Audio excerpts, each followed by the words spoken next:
Hi friend, Gujarati cooking channel में तमारुं स्वागत है। आज आपणे बनावाना छीए दही पटेटो। आ शाक छे ने होटल में आपणे जईए त्यारे मोंघुं मळे छे, पण आपणे घरे बनावीशुं।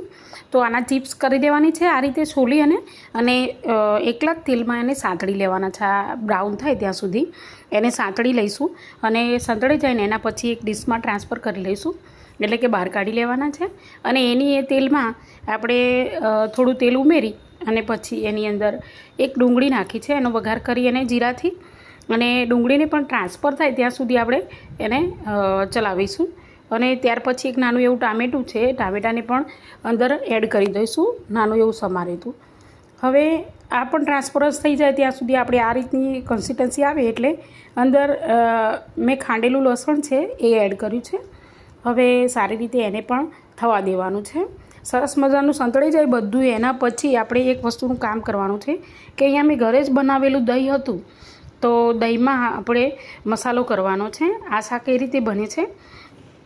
તો દહીંની અંદર આપણે મોળું એવું દહીં લેવાનું છે, વધારે ખાટું એવું દહીં લેવાનું નથી।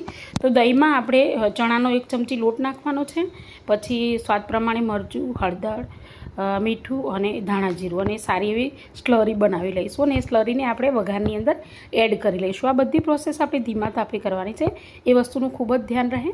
હવે આ રીતે સારી એવી જલ્દીથી હલાવી લઈશું। હવે આ સ્લરી થઈ જાય ને એવું લાગે કે હા બધું મિક્સ થઈ ગયું છે, ત્યારે થોડું પાણી એડ કરી દેવાનું અને ત્યાર પછી એ પાણીમાંથી આપણને ઓઇલ બહાર આવતું દેખાય ને એટલે અંદર બટેટા એડ કરી દેવા। આટલા સરસ વિડીયો બનાવું છું। સબસ્ક્રાઈબ કરો પ્લીઝ, લાઇક કરો, શેર કરો।